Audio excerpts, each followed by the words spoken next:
Hello friends, मैं कौशल कुमार आपका स्वागत करता हूं हमारे इस यूट्यूब चैनल जीएस भंडार में।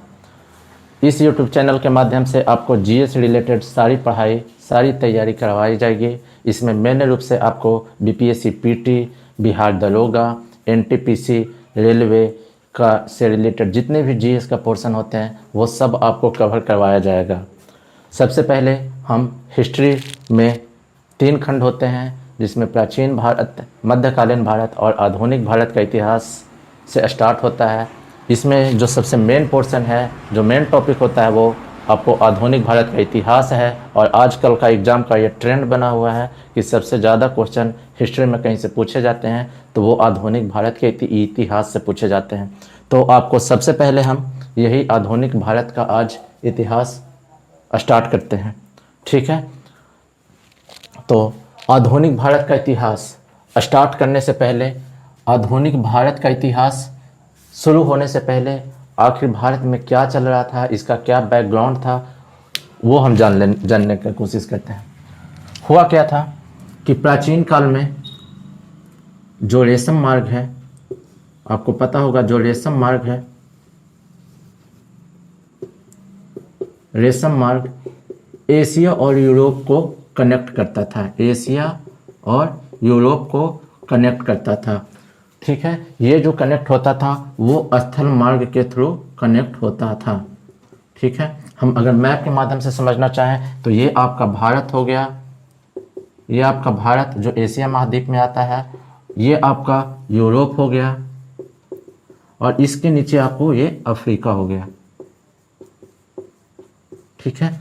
प्राचीन काल में हम यही बता रहे हैं, एशिया और यूरोप ये आपको रेशम मार्ग के साथ कनेक्ट होता था। लेकिन 1453 में एक घटना हुई। 1453 ईस्वी में तुर्की ने एक जगह था यहाँ कुस्तुनतुनिया नामक जगह पर अपना अधिकार जमा लिया, जिसके फलस्वरूप भारत और यूरोप के बीच जो स्थल मार्ग से व्यापार होता था वो बंद हो गया। जब व्यापार बंद हो गया, इसके बाद जल मार्ग की खोज हुई और इसी जल मार्ग को खोजने के लिए जो भौगोलिक खोज प्रारंभ हुआ, उसमें जो सबसे पहले आए वो स्पेन, यूरोपीय कंट्री था पुर्तगाल और स्पेन, वो भौगोलिक खोज में सबसे पहले आए। पुर्तगाल के एक राजा हेनरी द नेविगेटर थे। इनके नेतृत्व में भौगोलिक खोज प्रारंभ हुआ, ठीक है। उसके बाद 1487 ईस्वी में पुर्तगाल के एक यात्री जिनका नाम था बार्थोलोमियो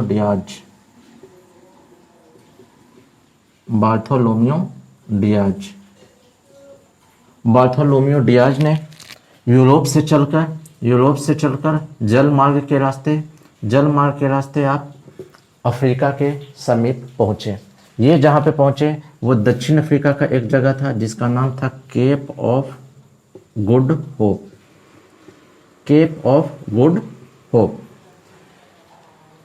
बार्थोलोमियो डियाज ने 1487 ईस्वी में केप ऑफ गुड होप नामक एक जगह की खोज की। लेकिन इसके बाद ये इससे आगे नहीं बढ़ पाए और वापस मुड़ के ये यूरोप चले गए। इसके बाद क्या हुआ, 1492 की घटना है। यहाँ से एक स्पेन का यात्री जिसका नाम था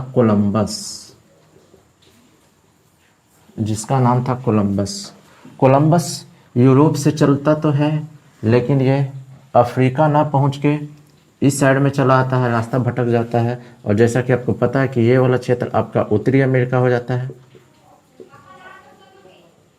और ये आपका दक्षिणी अमेरिका।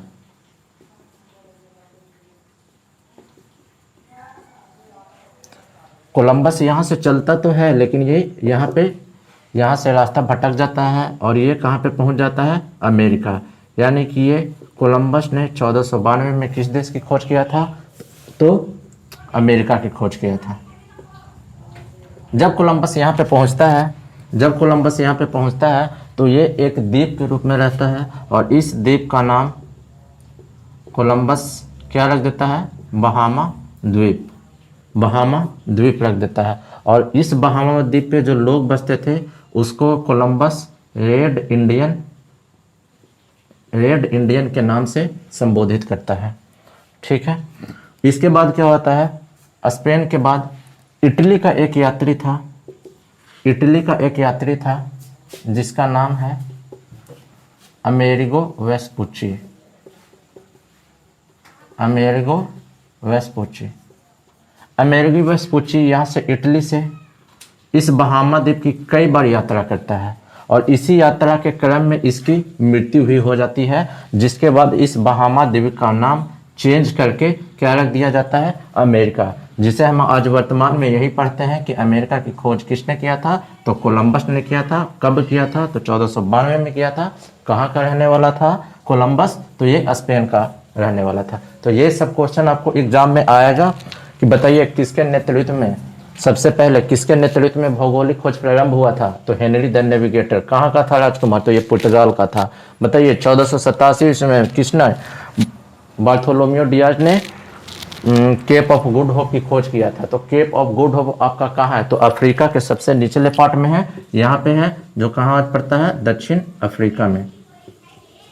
तो एग्जाम में इस तरह के क्वेश्चन आपको बनते हैं। तो अभी तक हमने आपको क्या पढ़ाया, प्राचीन काल में एशिया और यूरोप को जोड़ने वाला मार्ग कौन सा था, रेशम मार्ग।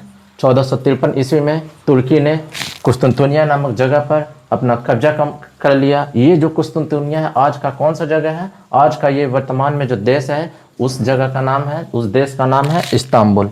ठीक है, यानी कि एशिया और यूरोप को जोड़ने वाला मार्ग रेशम मार्ग क्या हो जाता है, अब बंद हो जाता है। यानी कि स्थलीय मार्ग अब क्या हो जाता है, बंद हो जाता है। अब खोज होता है भौगोलिक खोज जो जल मार्ग से होता है। तो जल मार्ग के खोज में जो क्रांति होती है, सबसे पहले पुर्तगाल के राजा हेनरी द नेविगेटर के नेतृत्व में प्रारंभ होती है। और ये इसके नेतृत्व में सबसे पहले जो यात्री आते हैं बार्थोलोमियो डियाज आते हैं, जो 1487 ईस्वी में दक्षिण अफ्रीका के पास केप ऑफ गुड होप, जिसे हम आशा अंतरिक्ष द्वीप के नाम से जानते हैं, उसकी खोज किया जाता है। ठीक है, 1487 के बाद आपको क्रम में पढ़ना है। 1487 के बाद 1492 में स्पेन का यात्री कोलंबस आता है। कोलंबस यूरोप से चलता तो है लेकिन ये अफ्रीका न पहुंच के ये सीधा यहाँ से रास्ता भटक जाता है और ये कहाँ पे आ जाता है, अमेरिका के पास आ जाता है। ये अमेरिका के पास पहुँचता है तो इस यहाँ पे एक द्वीप रहता है, उस द्वीप का नाम ये क्या रख देता है, बहामा द्वीप। और उस पे जो लोग बसे हुए थे उसका नाम रख देता है रेड इंडियन। ठीक है, इसी के क्रम में क्या होता है कि इटली का एक यात्री था जिसका नाम था अमेरिगो वेस्पुची। वो बहामा द्वीप की यात्रा कई बार करता है और इसी यात्रा के आने जाने के क्रम में इसकी यहाँ पे मौत हो जाती है। इसलिए इसी के नाम के सम्मान में इस द्वीप का नाम क्या रख दिया जाता है, अमेरिका रख दिया जाता है। तो इतना चीज आप लोग को क्लियर हो जाना चाहिए। अब हम इसके बाद आगे बढ़ते हैं। तो 1492 में आपको पता है कि 1492 में स्पेन का यात्री कोलंबस अमेरिका की खोज करता है। उससे पहले 1487 में बार्थोलोमियो डियाज जो पुर्तगाल का यात्री था, उसने केप ऑफ गुड होप यानी आशा अंतरिक्ष द्वीप की खोज दक्षिण अफ्रीका के पास कर देता है। 1492 के बाद अब जो बारी आती है 1498, और 1498 में जो आता है वो आता है वास्को डी गामा। ये जो वास्को डी गामा आता है, ये जो वास्को डी गामा आपका आता है, ये आपका क्या था, ये भारत के नीचे क्या था, अफ्रीका, ये आपका यूरोप। ठीक है, आपका जो वास्को डी गामा है जो पुर्तगाल का यात्री था, यहाँ से चलता है यहाँ तक का रास्ता उसको पता है, क्योंकि इससे पहले 1487 में कौन आ चुका था, वो बार्थोलोमियो डियाज आ चुका था। लेकिन ये यहाँ से आगे जा नहीं पाता क्योंकि इधर भी जल, ये समझ नहीं पाता कि हमें जाना किधर है, तो ये वापस मुड़ जाता है। ठीक है, इसको लगता है, जो बार्थोलोमियो डियाज है उसको ये लगता था कि इसके आगे कोई रास्ता है ही नहीं और आगे जाने का कोई रास्ता नहीं है। ठीक है, इस होता क्या है कि 1498 में वास्को डी गामा यहाँ पहुँचता है। यहाँ पे एक मछुआरा रहता है जिसका नाम था, वो गुजरात का था, उसका नाम था अब्दुल मनीक। ठीक है, यहाँ पे वास्को डी गामा से कौन मिलता है, गुजरात का एक नाविक था जिसका नाम था अब्दुल मनीक। वो इसकी मदद से भारत पहुँच जाता है। भारत में सबसे पहले ये कहाँ पे पहुँचता है, भारत, जैसा कि आपको ये पता है, तो भारत में ये सबसे पहले केरल में पहुंचता है। ठीक है, यानी कि 1498 में Vasco D gamma Abdul Malik की सहायता से, अब्दुल मलिक कौन था, तो गुजरात का एक नाविक मछुआरा था, इसके मदद से वास्को डी गामा भारत में एंट्री कर जाता है और सबसे पहले कहाँ पहुंचता है, ये वाला एरिया केरल का है, तो यहाँ पे केरल में सबसे पहुंचता है। केरल के राजा जो वहाँ के उस टाइम थे जमोरिन, उनका भव्य स्वागत करते हैं, क्योंकि इससे पहले कोई भी यहाँ पे नहीं आ रहा था, कोई भी यूरोपीय कंपनियां भारत नहीं आई थी। सबसे पहले जब ये पहुँचते हैं तो केरल के राजा जमोरिन इनका भव्य स्वागत करते हैं। ठीक है, इसके बाद क्या होता है, 1498 में जब वास्को डी गामा यहाँ पे आते हैं, जब जमोरिन इनका भव्य स्वागत करते हैं, उनके बाद Vasco D gamma basically Bharat आते क्यों थे, चूंकि वास्को डी गामा जो रहते थे वो कहाँ रहते थे, चूंकि ये जो क्षेत्र आपका कैसा है, यूरोपीय क्षेत्र है, और यूरोपीय क्षेत्र हमेशा कैसा होता है, ये चूंकि ये ठंडा प्रदेश है और यहाँ हमेशा आपका क्या चलता है, मीट मांस मछली, ये सब मांसाहारी भोजन ज़्यादा खाया जाता है और मांसाहारी भोजन में मसाला का यूज ज़्यादा होता है। ठीक है, इसलिए वास्को डी गामा को ये पता था कि भारत में इस वाले क्षेत्र में सबसे ज़्यादा मसाला होता है, इसलिए इसने क्या किया, वास्को डी गामा ने सबसे पहले इसी क्षेत्र से मसाला का व्यापार किया। मसाला में भी अगर पूछता है किस चीज़ का, तो काली मिर्च। ठीक है, तो काली मिर्च का इसने व्यापार किया था। जब ये काली मिर्च का व्यापार अपने यहाँ से भारत से लेके यूरोप में जाके बेचता है, तो आने जाने के खर्च को जोड़ दिया जाए, उसको छोड़ दिया जाए, उसके अलावा इनको 60 गुना लाभ होता है। जब ये बात अन्य यूरोपीय व्यापारियों को पता चलता है कि वास्को डी गामा यहाँ गया, यहाँ से व्यापार किया, भारत से व्यापार किया, और जब यहाँ आया तब इसको इतना मुनाफा हुआ, तो बाकी के अन्य व्यापारियों में भी होड़ मच जाती है कि हम भी कहाँ जाएंगे, भारत जाएंगे और भारत में क्या करेंगे, व्यापार करेंगे। ठीक है, तो 1498 के बाद, जो 1498 में वास्को डी गामा आता है, इसके बाद 1500 ईस्वी में एक दूसरा यात्री आता है जिसका नाम था अल्ब्रेच कैब्राल। अल्ब्रेच कैब्राल ये भी पुर्तगाली यात्री था। ये भी 1500 ईस्वी में अल्ब्रेच कैब्राल जो है भारत आता है और अपार धन संपत्ति यहाँ से कमाकर ले जाता है। किस क्षेत्र में कमाता है, तो मसाला यहाँ से ले जाता है और उसे यूरोपीय क्षेत्र में बेचता है और वहाँ से ये कई गुना मुनाफा कमाता है। इसके बाद 1498 के बाद ये पूछ देता है कि बताइए वास्को डी गामा भारत दोबारा कब आया था, तो वास्को डी गामा 1498 में सबसे पहले अब आया था। उसके बाद 1502 ईस्वी में वास्को डी गामा जो है पुनः भारत आता है, दोबारा भारत आता है, वास्को डी गामा पुनः भारत आता है।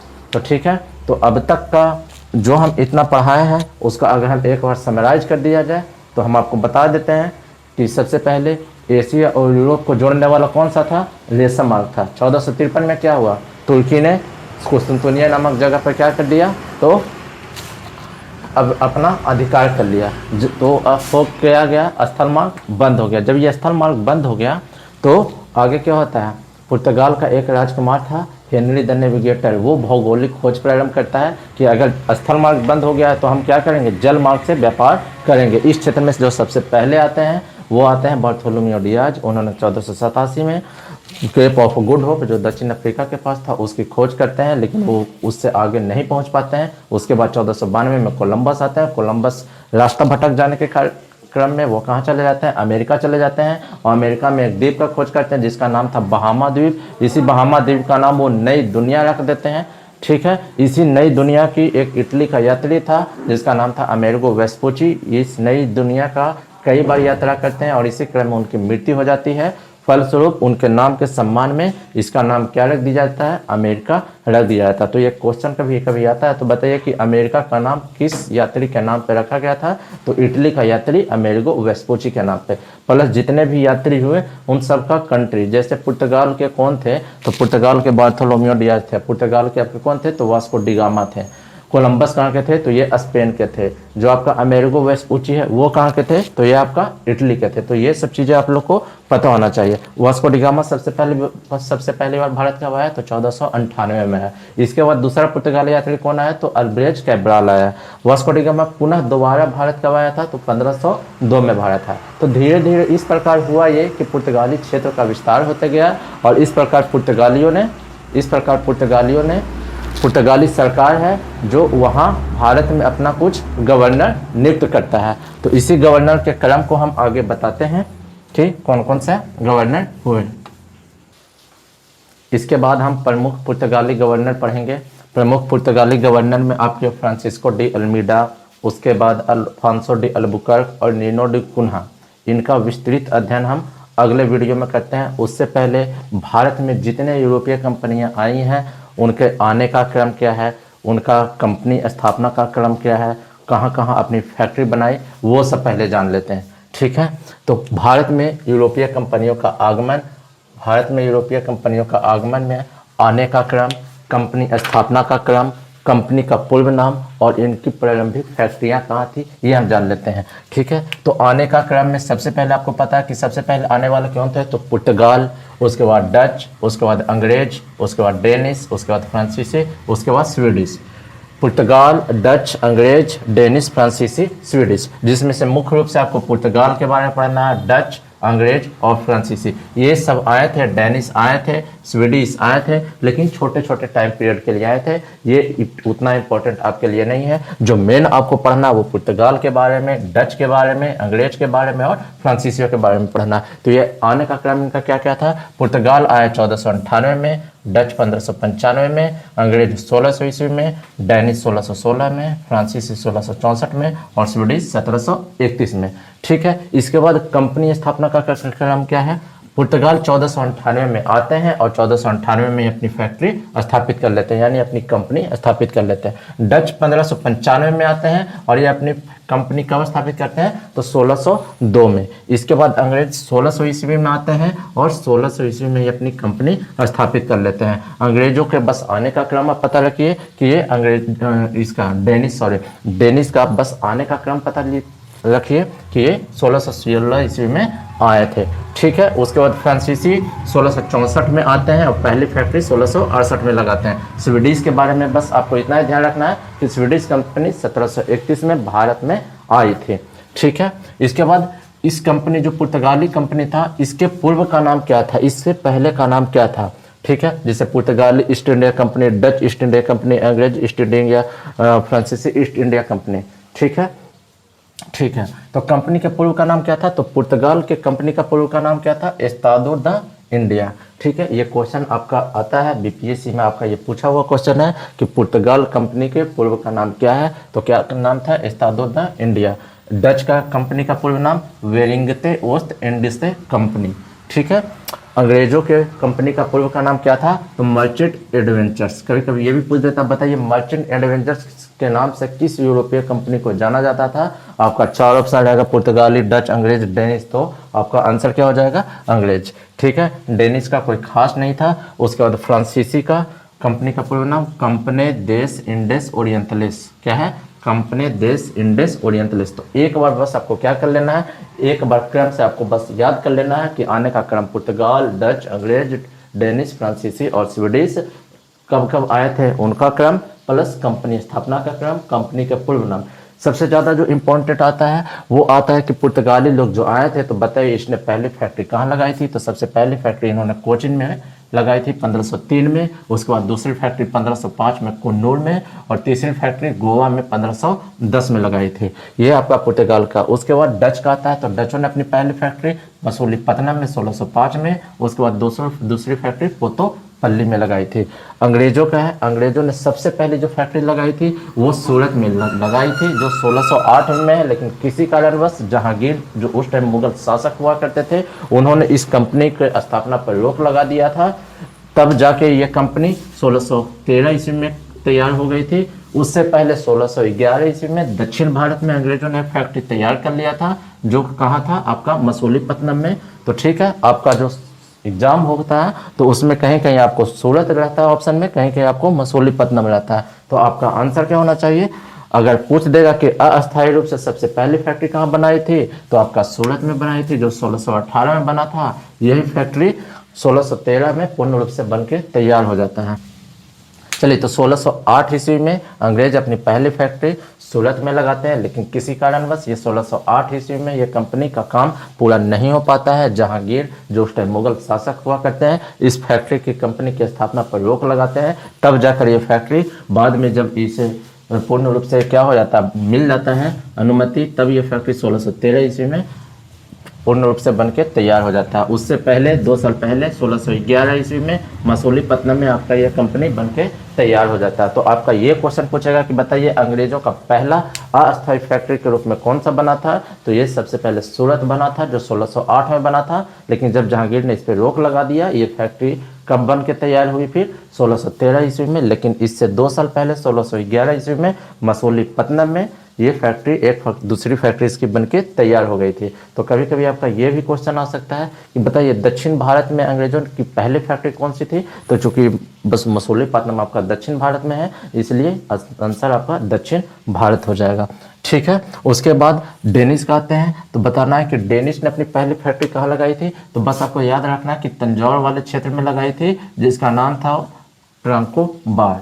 ठीक है, उसके बाद हम आगे आते हैं फ्रांसीसियों ने अपनी पहली फैक्ट्री कहाँ लगाई थी? तो 1668 में लगाई थी। कहाँ लगाई थी? सूरत में। दूसरी फैक्ट्री मसूलीपट्टनम में 1669 में। उसके बाद 1672 में सेंट थॉम में लगाई थी। यानी कि जहाँ पे अंग्रेज अपनी फैक्ट्री डालते हैं, फ्रांसीसी भी क्या करते हैं? फ्रांसीसी भी अपनी फैक्ट्री वही लगाते हैं। तो इस प्रकार आपको आने का क्रम, कंपनी स्थापना का क्रम, कंपनी का पूर्व नाम और प्रारंभिक फैक्ट्री, ये सब आपको एक बार रिवाइज कर लेना है और आपको अपने मन में बोल लेना है कि हाँ, हमें ये चीज़ याद है, और इसका बार बार आप रिवीजन करते रहें, तो ये चीज़ें आप हमेशा के लिए याद रख सकते हैं। ठीक है, इसके बाद जो हम पुर्तगालियों का इतिहास है वो हम नेक्स्ट वीडियो में पढ़ेंगे। डेली आपका वीडियो आपका अपलोड होते रहेगा। ठीक है, एक इम्पोर्टेंट जानकारी हम आपको बता दें कि ये जो आपका जो जीएस भंडार जो आपका यूट्यूब चैनल है, इसमें आपको history, polity, geography, current affairs एवं साइंस, ये सभी चीज़ें आपको उपलब्ध कराई जाएगी, और वो भी बेहतर तरीके से। तो आप आसानी से क्या कर सकते हैं, इस चैप्टर को आसानी से यहाँ पे पढ़ सकते हैं। इसके बाद आप कोई बुक अगर बढ़िया लगता है तो वहाँ उस बुक को पढ़ सकते हैं, और उसके बाद ऑब्जेक्टिव का प्रैक्टिस कीजिए। आपका क्वेश्चन लाजमी है कि आपका क्वेश्चन बनेगा ही बनेगा। ठीक है, तो फिर हम मिलते हैं आगे के नेक्स्ट वीडियो में। अगर ज़रूर कमेंट कीजिएगा और सब्सक्राइब कीजिएगा। धन्यवाद।